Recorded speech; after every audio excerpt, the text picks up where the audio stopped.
if a connection exists between Jesus and the processional cycle, the eclipse of 2020 should be reflected in the Gospel.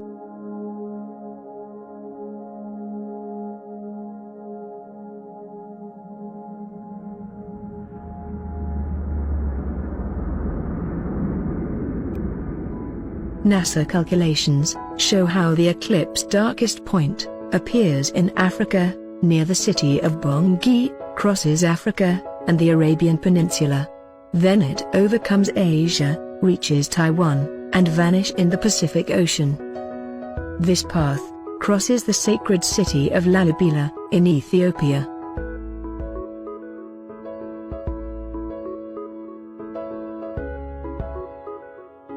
Built between the 12th and 13th centuries, on the rests of the ancient city of Roa, Lalibela is today considered by UNESCO a World Heritage Site, for the presence of 11 monolithic churches, excavated in the rock. Lalibela was built with the intention of offering the Ethiopian Christians a sacred city that pilgrims could reach, without embarking on the long and dangerous journey to Jerusalem.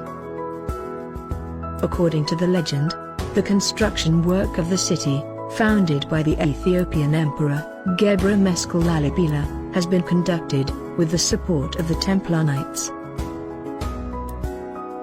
Following the purpose of making Lalibela a new Jerusalem, the king built the 11 churches in a relatively narrow area, crossed from side to side by a rocky walkway called Jordan River.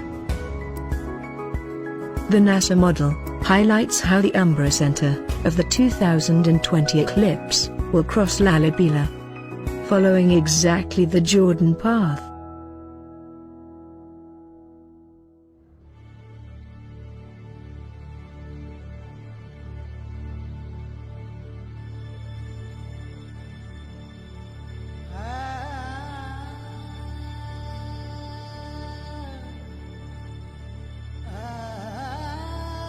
On June 21, 2020, the planet Venus appears in Lalibela's skies, shortly before the sunrise.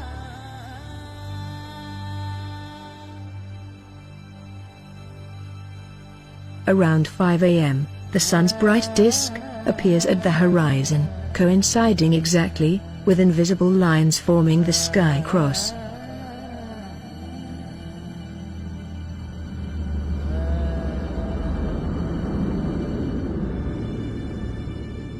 The sun rises up towards the sky, while the moon slowly aligns with the solar disk. The complete overlap takes place around 7 a.m.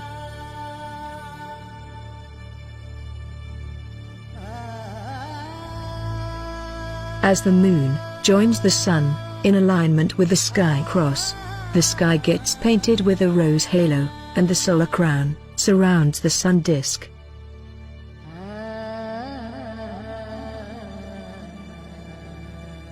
For some long minutes, the planets Venus and Mercury return to be visible, reflecting towards Earth part of the light they received from the sun.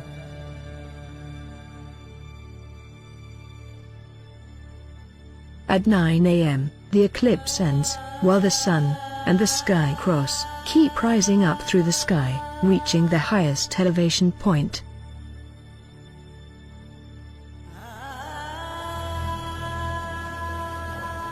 This unique eclipse recalls a very ancient story.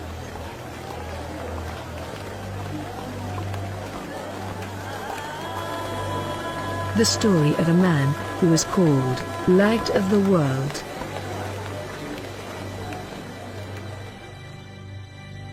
In his darkest moment, he received a crown of thorns, radiating from his head, like light rays from the sun disk,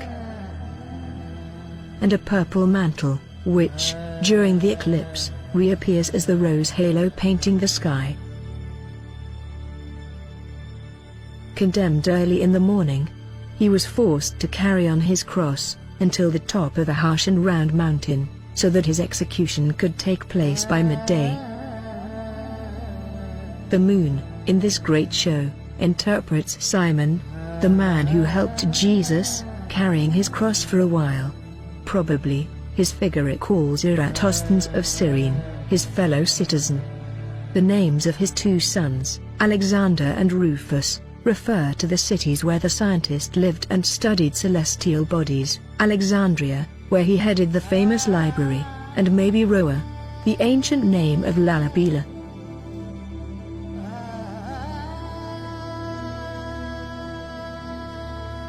As the eclipse ends, the rose halo in the sky disappears, and the solar crown returns to be invisible.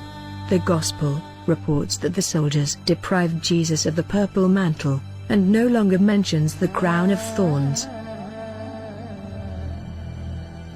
At noon, the sun is at the zenith, above the heads of the observers.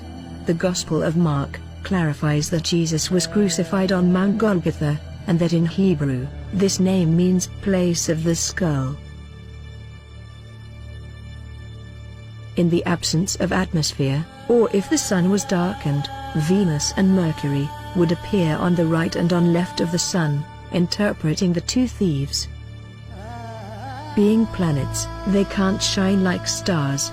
And to become visible, they need to steal part of the sun's light.